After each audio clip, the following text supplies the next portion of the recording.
The biological remembrancer assigned to this data stream is K indisposed, I am lex mechanic 8 corvus, transmission will proceed. Caro infirma est. This is a logical verity, a foundational axiom of existence proven time and again across the million worlds of the Imperium. Commencing analysis. Subject, Caliban. A world of verdant shadow and chivalric madness, a world that held honor as its highest principle and tradition as its soul. But tradition is a fragile algorithm, susceptible to corruption by the forced imposition of new variables. Defalder, Imperial Truth, was one such variable, the arrival of the Emperor, another. This pict capture displays the core conflict, the ancient, arcane ways of the knightly orders, juxtaposed against the cold, logistical certainty of the Great Crusade, a culture erased, a promise broken. The causal chain leading to ultimate betrayal is complex, but its origin point is clear. We will dissect the data. We will quantify the moment loyalty decayed into heresy. We will calculate the precise cost of progress. Inquisitorial analysis of archival data confirms the plot to assassinate the master of mankind was not a senseless act of malice. It was the desperate, final gambit of a disenfranchised warrior caste. These men were attempting to save a 5,000-year-old heritage, a legacy identified within the data ghosts of Caliban. They acted to prevent their culture from being quietly consumed and erased by the Imperial machine. Their treason was born of desperation, and for it, the machine initiated erasure protocols.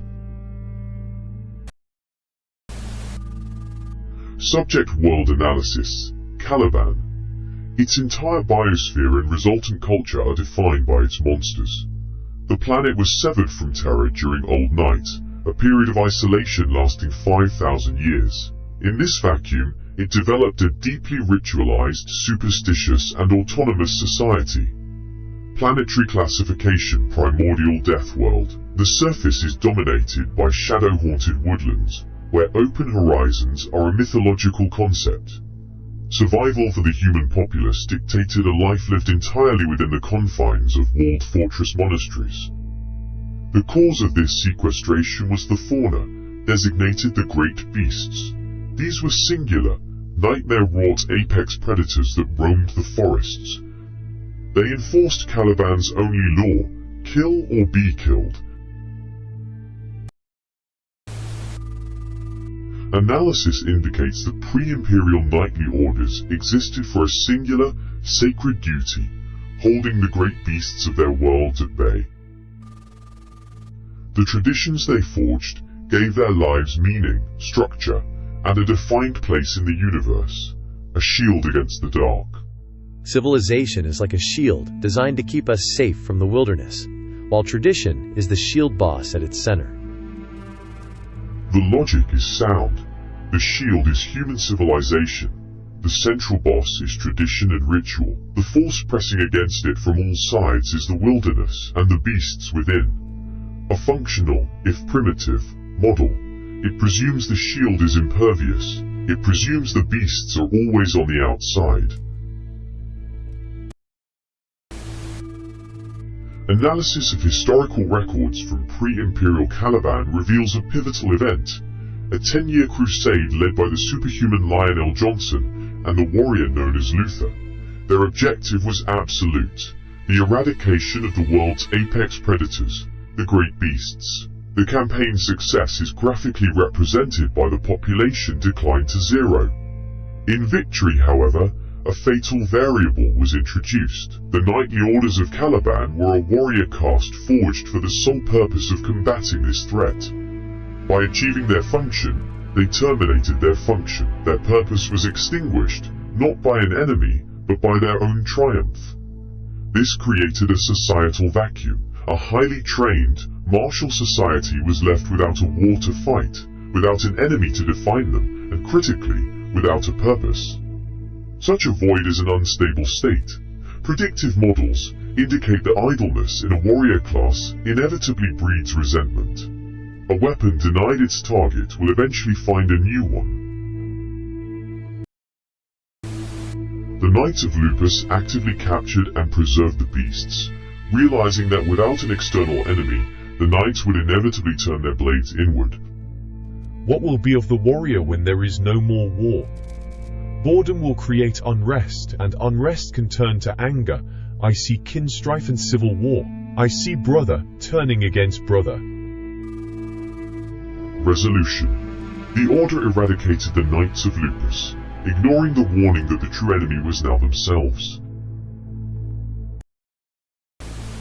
Imperial compliance on Caliban, as on countless worlds, was not a negotiation. It was a mandated transformation. The arrival of the Emperor's Light brought technological enlightenment, but it also cast a deep and permanent shadow.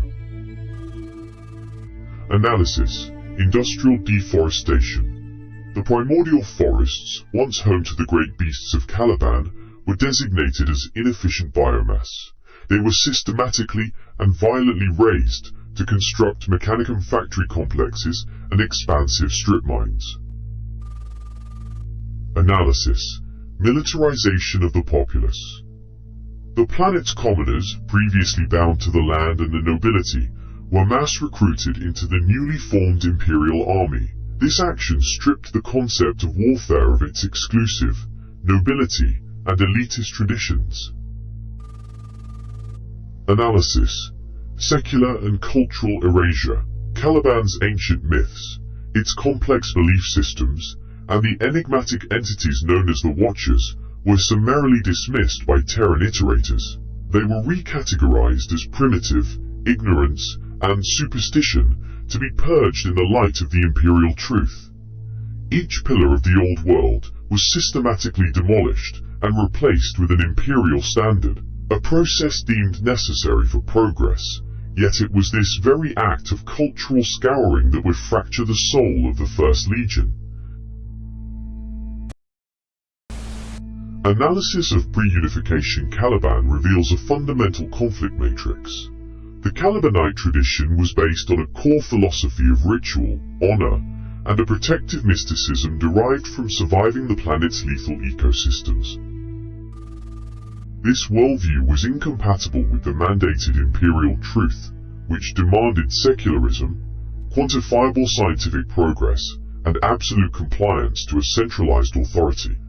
The military structures reflected this divergence. Caliban's defense was maintained by elitist, noble knightly brotherhoods, where lineage and esoteric rites dictated command. Imperial doctrine, by contrast, implemented mass recruitment. The ancient orders were logically inefficient, and were therefore forcibly disbanded, their function superseded by the legiones Astartes. Environmentally, the cultures were antithetical. Caliban was a world of shadow-haunted primordial forests. The Imperium required strip-mined industrial forge complexes to fuel the Great Crusade. The most critical point of failure, however, was loyalty. The Knights' ultimate fealty was sworn to Caliban, to their specific order, and to local tradition. The Imperium demanded this loyalty be redirected entirely to a distant Terran emperor they had never known. These incompatibilities were not merely philosophical, they were foundational, systemic flaws that guaranteed an eventual schism. The data is unambiguous. Fracture was inevitable. Analysis. The catalyst for radicalization presents as a tripartite function. The primary input variable, a loss of purpose. With the great beasts of their world slain, the warrior caste found their foundational conflict concluded. The war was over. The secondary input, systemic disenfranchisement. The arrival of the Imperium rendered their ancient knightly orders obsolete. These structures were not integrated but disbanded and absorbed, erasing centuries of tradition. The tertiary input, ideological friction. The Imperium's intervention was presented not as an alliance, but as a gole. The local population was deemed ignorant, their culture a relic to be corrected by imperial dogma. This engendered significant resentment. For the die-hard traditionalists, the Imperium was not a savior, but a conquering invader. The oppressor's boot will already be at our throat, and we will have helped put it there. These three pressures, purposelessness, dissolution, and humiliation, created an unstable compound. The result was not compliance, but a hardening of tradition into violent opposition. The very act of militatio, salvation, had forged a new, internal enemy. In the forgotten, shadowed chambers beneath the Order's fortress monastery at Al-Duruk, disgruntled knights from various disbanded brotherhoods met in absolute secrecy.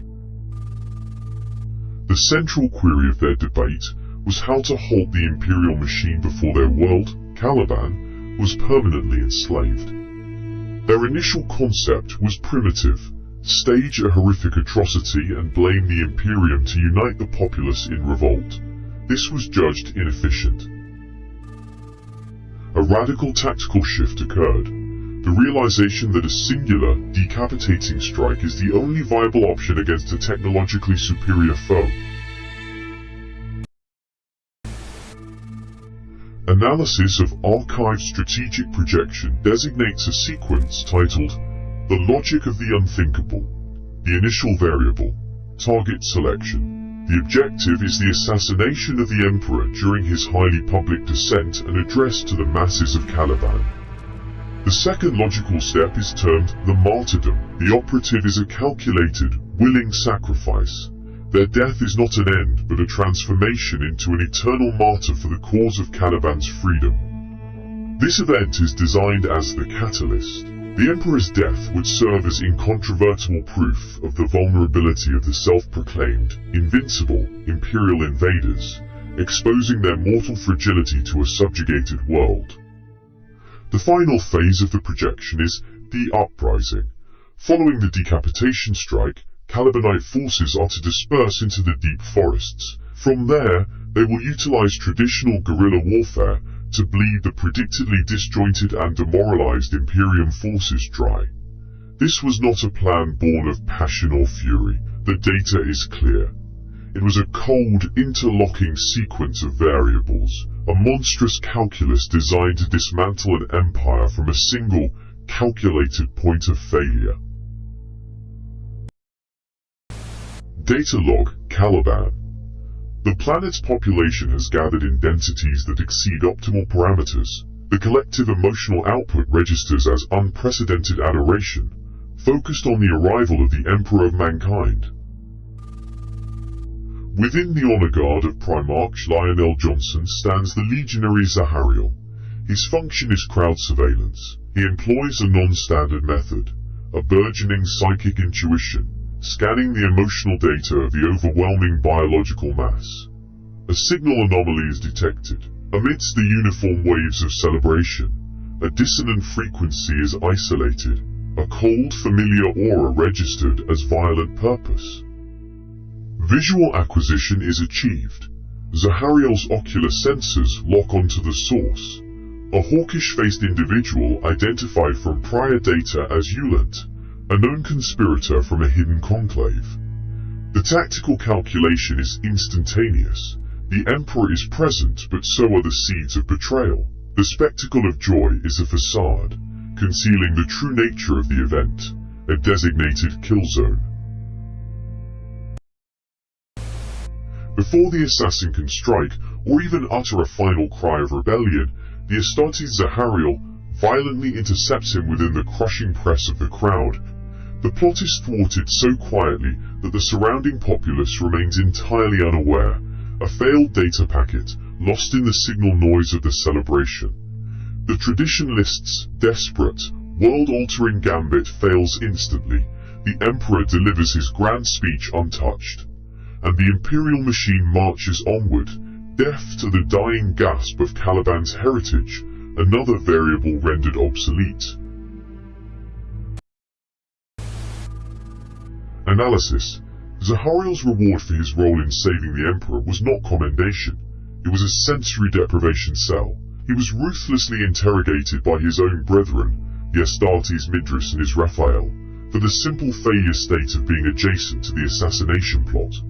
Though Zahariel was eventually cleared, the process exposed a far more corrosive truth to the Imperium. The data was undeniable. Treason was not an external threat, but a contagion already breeding within the highest ranks of Caliban itself. The assassin's physical blade was stopped, a simple variable corrected, but the conceptual weapon, the resentment festering within the Lion and the Imperium, could not be so easily neutralized. It had already infected the very heroes meant to be the bulwark against the dark. Initiating data inquest. Subject: the prelude to damnation. The visual archives depict a causal chain of events leading to schism, a Primarch's decree, a broken world, and the bitter harvest of resentment. The title is efficient: Exiled to the world they broke.